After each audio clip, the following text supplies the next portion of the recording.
Hello dear student, now we will study about our next chapter friction. हम शुरुआत करते हैं इंट्रोडक्शन से। इंट्रोडक्शन में क्या बताया हुआ है? We have briefly learned about the force of friction in the previous chapter.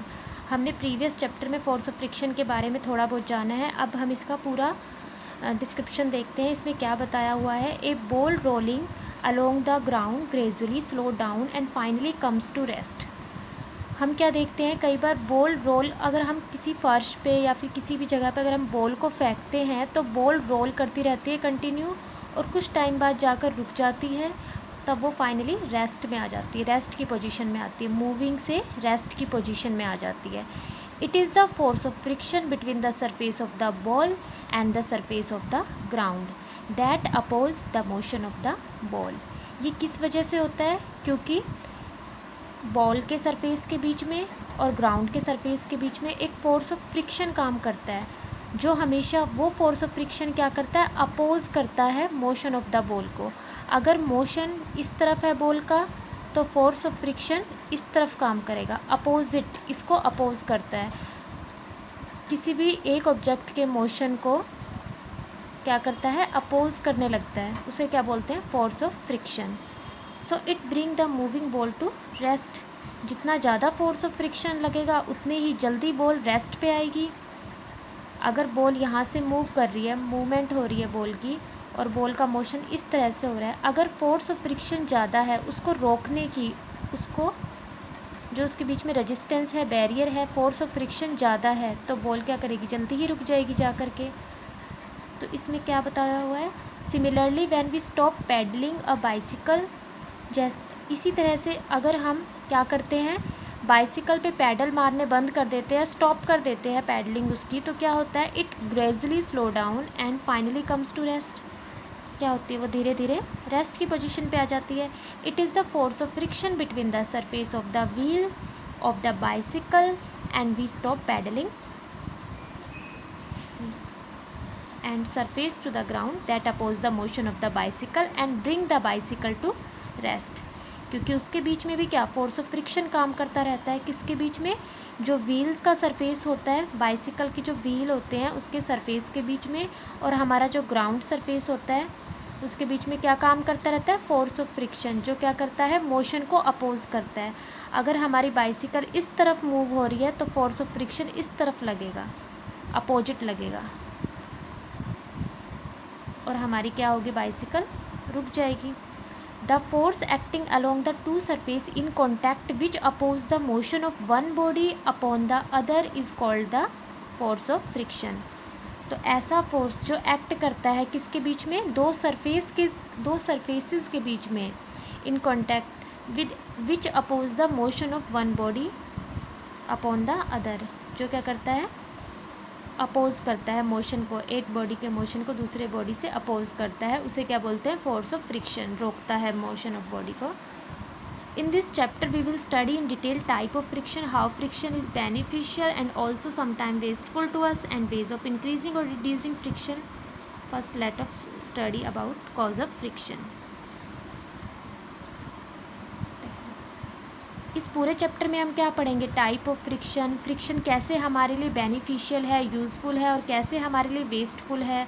अगर फ्रिक्शन ज़्यादा हो जाता है तो उसके लिए क्या हमारे पास, क्या उसके हार्मफुल वेस्टफुल इफ़ेक्ट होंगे, और फ्रिक्शन अगर कम है तो वो किस तरह से हमें अफेक्ट करता है हमारी डेली लाइफ में। तो वो सब बातें हम इस चैप्टर में जानेंगे। इससे पहले इसमें क्या बताया हुआ है? Direction of force of friction.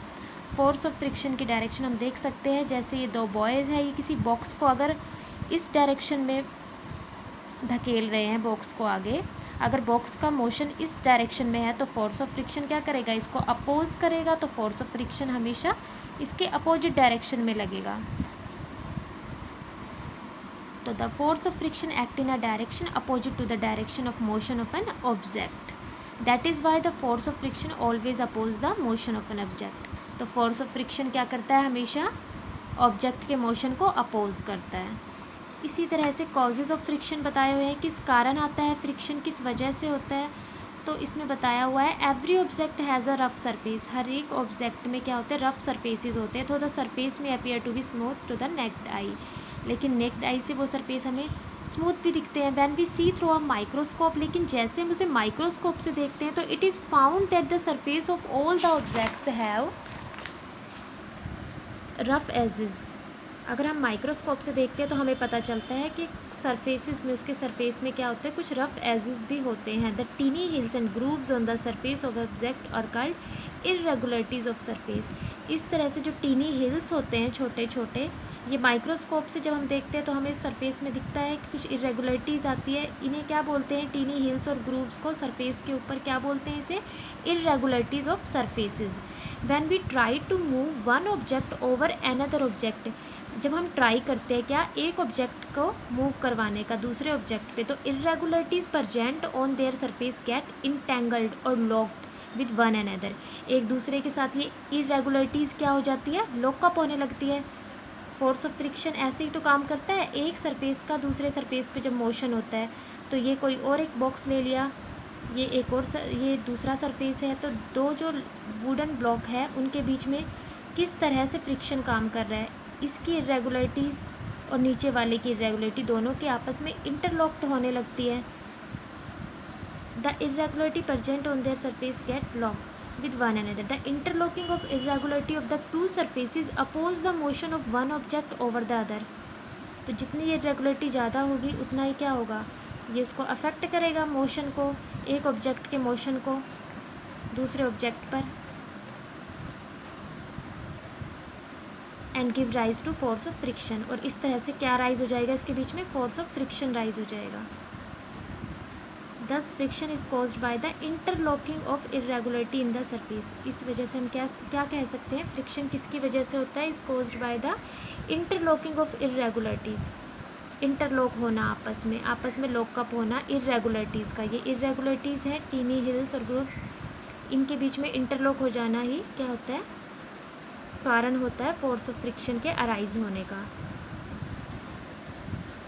More the roughness of the surface large the number of irregularity. जितना रफ सरफेस होगा उतनी ही इरेगुलरिटीज़ ज़्यादा होगी सरफेस में और फ्रिक्शन भी ज़्यादा होगा। जितनी इरेगुलरिटी ज़्यादा होगी उतना ही जल्दी स्टॉप हो जाएगा मोशन। तो इट मीन्स क्या है कि फोर्स ऑफ फ्रिक्शन ज़्यादा होगा जब इरेगुलरिटीज़ ज़्यादा होगी। Force of friction is greater if very rough surface are involve. जितना रफ सरफेस होगा उतनी ही ज़्यादा इरेगुलरिटीज़ होगी और उतना ही ज़्यादा फिर फ्रिक्शन होगा। Type of friction. अब फ्रिक्शन कितनी तरह के होते हैं, स्टैटिक फ्रिक्शन, स्लाइडिंग फ्रिक्शन और रोलिंग फ्रिक्शन। स्टैटिक फ्रिक्शन क्या होता है, static friction is a kind of starting friction. ये किसका एक काइंड होता है, स्टार्टिंग फ्रिक्शन का। Because an object just tend to start moving, it does not actually move. इस फ्रिक्शन में क्या होता है, ओनली ऑब्जेक्ट टेंड करता है, स्टार्ट करता है मूव होने के लिए, लेकिन ये एक्चुअली में मूवमेंट नहीं करता, एक्चुअली में मूवमेंट नहीं होता, सिर्फ just tend to start moving. The object remain static in this case. तो इस ऑब्जेक्ट में हम इस केस में हम क्या कह सकते हैं कि ऑब्जेक्ट कैसा है, स्टैटिक, रेस्ट पे है। स्टैटिक का दूसरा मतलब क्या होता है, रेस्ट। स्टैटिक मीन्स होता है रेस्ट। जैसे हम अगर कोई कार है वो रुकी हुई है, उस पर धक्का लगा रहे हैं, जब ये अपनी रेस्ट की पोजीशन पे है तो इसमें कैसा फ्रिक्शन है, static friction. This car is not actually move but it does appear tend to start moving. The force of friction required to overcome friction at the instant an object just tend to start moving from rest is a measure of static friction. अब अगर हम इसको धक्का लगाते हैं तो क्या करता है, ये अपनी रेस्ट की पोजीशन को छोड़कर फ्रिक्शन को क्या करता है, ओवरकम करता है, फ्रिक्शन को ओवरकम करता है। अगर धक्का लगाने से अगर ये चलने लगती है धीरे धीरे तो क्या हुआ, फ्रिक्शन ओवरकम हुआ और कार का मोशन धीरे धीरे स्टार्ट होने लगता है। लेकिन फ़िलहाल जब ये रेस्ट पे है तो कौन सा फ्रिक्शन है, इस पर स्टैटिक फ्रिक्शन। स्लाइडिंग फ्रिक्शन में क्या होता है, the frictional force present when one object move slowly over the surface of another object is known as sliding friction. Sliding friction में एक सरफेस दूसरे सरफेस पे क्या करता है, धीरे धीरे मूव करता है, उसे क्या बोलते हैं हम, sliding friction. The force required to keep an object moving slowly with the same kind is a measure of sliding friction. When an object start sliding the friction is less. जैसे ही object क्या करता है, sliding start करता है धीरे धीरे, क्योंकि स्लाइडिंग फ्रिक्शन में क्या करता है, ये धीरे धीरे मोशन करता है एक ऑब्जेक्ट दूसरे ऑब्जेक्ट पर, तो इसमें क्या होता है, फ्रिक्शन भी लेस होता है। फ्रिक्शन ज़्यादा होगा तो बिल्कुल भी मोशन नहीं हो पाएगा। फर्स्ट वाले केस में फ्रिक्शन ज़्यादा था क्योंकि ये रुका हुआ था बिल्कुल, अब इसमें धीरे धीरे मूव कर रहा है तो इसमें फ्रिक्शन तो है लेकिन लेस है। This mean that the sliding friction is smaller than the static friction. इसका मतलब क्या हुआ, स्लाइडिंग फ्रिक्शन स्मॉलर होता है स्टैटिक फ्रिक्शन से। स्टैटिक फ्रिक्शन ज़्यादा होता है in comparison to sliding friction. Sliding friction क्या होता है, smaller. Since the sliding friction is smaller than the static friction because it is easier to keep an object moving which is already in motion. क्यों बताया गया है ये ज़्यादा है, क्योंकि कोई ऑब्जेक्ट अगर मोशन में है, because it is easier to keep an object moving which is already in motion. अगर कोई ऑब्जेक्ट पहले से ही मोशन में है तो उसको मूव करवाना ईजी होता है than to move the same object from rest. जो रेस्ट होता है, रेस्ट में जो ऑब्जेक्ट होता है उसके कंपैरिजन में जो पहले से ही मोशन में है उसे मूव करवाना ज़्यादा ईजियर रहता है। रोलिंग फ्रिक्शन थर्ड है। रोलिंग फ्रिक्शन में क्या होता है, when an object rolls over the surface of another object. जब कोई ऑब्जेक्ट लाइक अ व्हील कोई ऑब्जेक्ट है वो रोल करता है over the surface of another object, दूसरे ऑब्जेक्ट के सरफेस पर, लाइक अ रोड। अगर रोड पे कोई बाइसिकल चल रही है तो एक बाइसिकल का सरफेस और रोड का सरफेस, उन दोनों के बीच में क्या होता है, रोलिंग होती है, रोलिंग फ्रिक्शन अराइज होता है।